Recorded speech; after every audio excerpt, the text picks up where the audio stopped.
Hi friends, welcome back to my channel. ఇప్పుడు మనము మొక్కజొన్న గారెలు తయారు చేయే ప్రాసెస్ మీకు చూపిస్తాను. నేను మక్కలను ఆల్రెడీ ఒలిచి తీసుకున్నాను. ఈ కప్పుతో 3 కప్పుల మక్కలను తీసుకున్నాను. వాటిని ఒకసారి చెరిగి తీసుకున్నాను. ఇప్పుడు మక్కలను మిక్సీ జార్లో వేసుకొని 1/2 టేబుల్ స్పూన్ పసుపు, టేస్ట్కి సరిపడా సాల్ట్ వేసుకొని మిక్సీ పట్టేసుకున్నాను. ఇది ఇప్పుడు ఒక బౌల్లోకి వేసేసుకుందాము. ఈ మక్కలని ఈ విధంగా పట్టుకోవాలి, మరీ మెత్తగా పట్టాల్సిన అవసరం లేదు.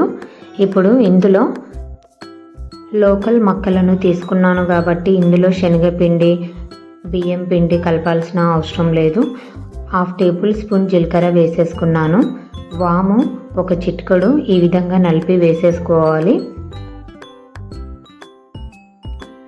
కారము టేస్ట్కి సరిపడా వేసేసుకున్నాము. నేను 1/2 టేబుల్ స్పూన్ వేసేసుకున్నాను. 2 రెమ్మల కరివేపాకు కూడా వేసేసుకుంటున్నాను. పచ్చిమిర్చి ఒక 2 కట్ చేసి వేసేసుకున్నాను. కొత్తిమీర 1/2 కప్పు వేసేసుకున్నాను. ఇప్పుడు ఇది మొత్తం కూడా కలిసే విధంగా కలుపుకోవాలి.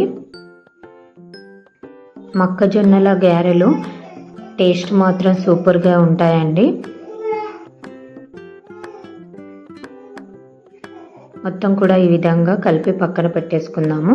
నేను డీప్ ఫ్రైకి సరిపడా ఆయిల్ తీసేసుకొని ఆల్రెడీ వేడి చేసుకున్నాను. మనము రెడీ చేసుకున్న పిండిని ఈ విధంగా చిన్న చిన్నవిగా చేసుకుంటూ ఆయిల్లో వేసేసుకోవాలి. అన్నీ కూడా ఈ విధంగానే చేసుకోవాలి. మంటని మాత్రం సిమ్లో పెట్టుకొని వేసుకోవాలి.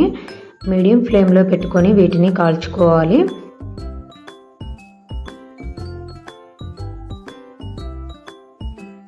ఒక 3-4 మినిట్స్ అయిన తర్వాత వీటిని ఇంకో సైడు తిప్పేసుకోవాలి.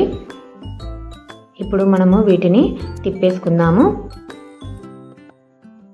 అన్నీ కూడా ఈ విధంగా తిప్పుకోవాలి. ఇలా తిప్పుకున్న తర్వాత మళ్ళీ వీటిని గోల్డెన్ కలర్లోకి వచ్చేంత వరకు కూడా కాల్చుకోవాలి.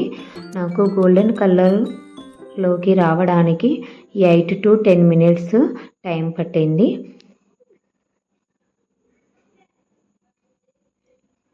చూడండి, గోల్డెన్ కలర్లోకి వచ్చేసాయి కదా. ఇప్పుడు వీటిని ఒక ప్లేట్లోకి తీసేసుకుందాము. చూడండి ఎంత బాగున్నాయో, చూస్తేనే తినేయాలి అనిపించే విధంగా ఉన్నాయి కదా.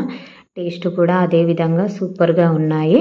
అన్నీ కూడా ఈ మాదిరిగానే కాల్చుకోవాలి. చూడండి, రెడీ అయిపోయాయండి మొక్కజొన్న గారెలు. మా వీడియో కనుక నచ్చితే లైక్ అండ్ సబ్స్క్రైబ్ చేయడం మాత్రం మర్చిపోకండి.